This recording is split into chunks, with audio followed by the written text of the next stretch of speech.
JD Vance and my very dear brother, Prime Minister of Qatar and Field Marshal Sayyid Azam Shahbaz. Ladies and gentlemen, it's a great day.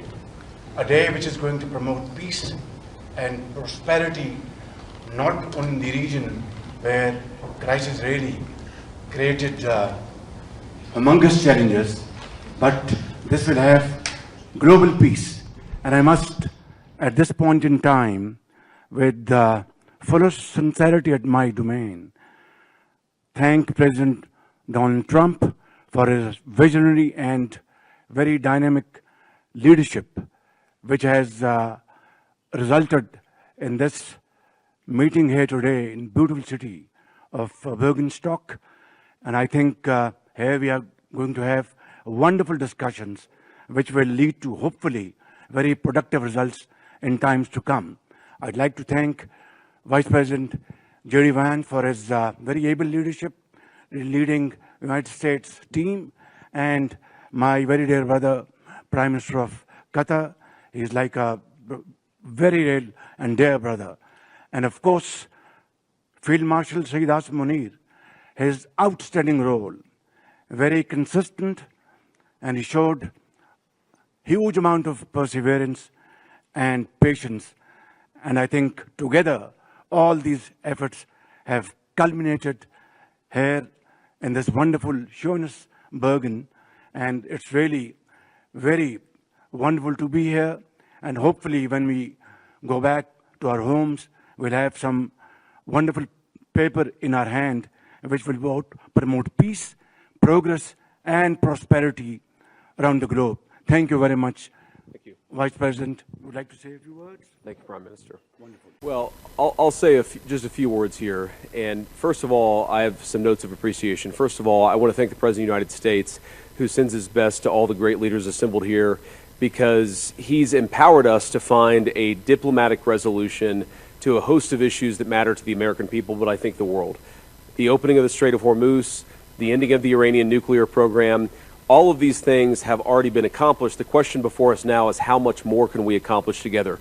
Can we turn over a new leaf? Can we change relations in the Middle East permanently? Or do we go back to doing things the old way, which is not our preference, but is certainly very much something that can happen. I have a few other notes of appreciation. First of all, to the Prime Minister of Pakistan. A dear friend of the President's, a dear friend of mine, a guy who has been, with his leadership and his very careful and skilled negotiation, has got us to this point. To his Field Marshal in Pakistan, Asim Munir. I will say that since Field Marshal Munir welcomed us with the Prime Minister in Islamabad, I have joked that I have two very, very important people in my life, an Indian and a Pakistani.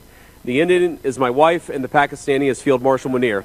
And I've probably talked to Field Marshal Munir more than I've talked to anybody else over the last 3 months. Would not be here without his statesmanship. He is a great military leader, but I think he's shown himself to be a great diplomat.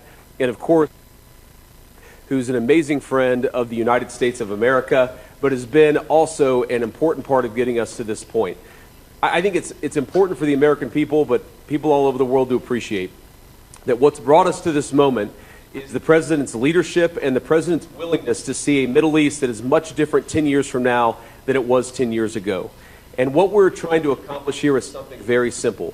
Through diplomacy, through working together to transform the Middle East, where Iran and the Gulf have been at war with each other, or at least have had very unfriendly relations, where Iran has been a driver of regional instability. Now we see a future where everybody can work together to promote peace and prosperity for everyone. What we have already seen back home in the United States is lower gas prices. We've seen the free flow of oil and gas. We've seen peace. And now we're trying to build on that to see if we can build something even better and more sustainable for the future. This is a historic meeting. Never before, outside of Islamabad and here, so outside the last few months, never before has the Iranian and American leadership met at such a high level.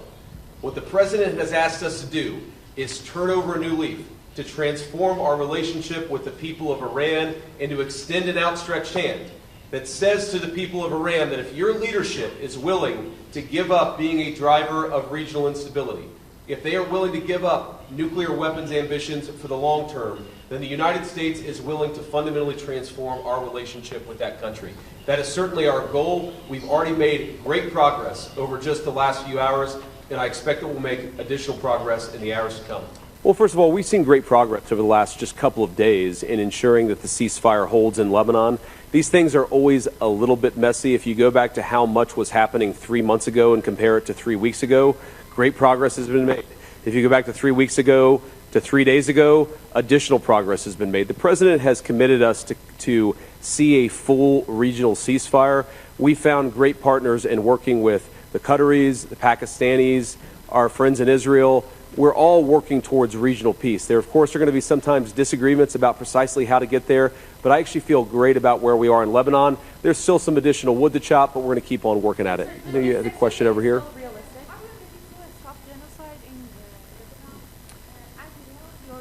Alignment, Israel has something like genocide in Lebanon. The main issue is stopping this. Well, ma'am, I think that the President of the United States and the United States of America have done more to stop the conflict in Lebanon than any government anywhere in the world over the last few months, and we're going to keep on working towards it. As I think a lot of you appreciate, peace is never easy. Peace always requires a little bit of work. It always requires a little bit of give and take. But the President of the United States is committed not just to peace between the United States and Iran. The President is committed to a regional peace, which is why we're here working so hard to settle our issues.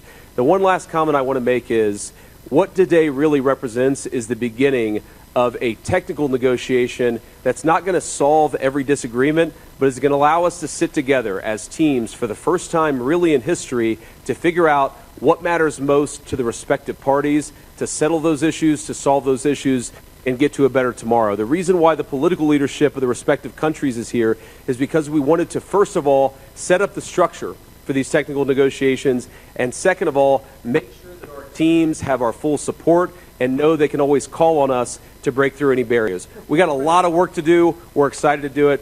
Thank you all for being here.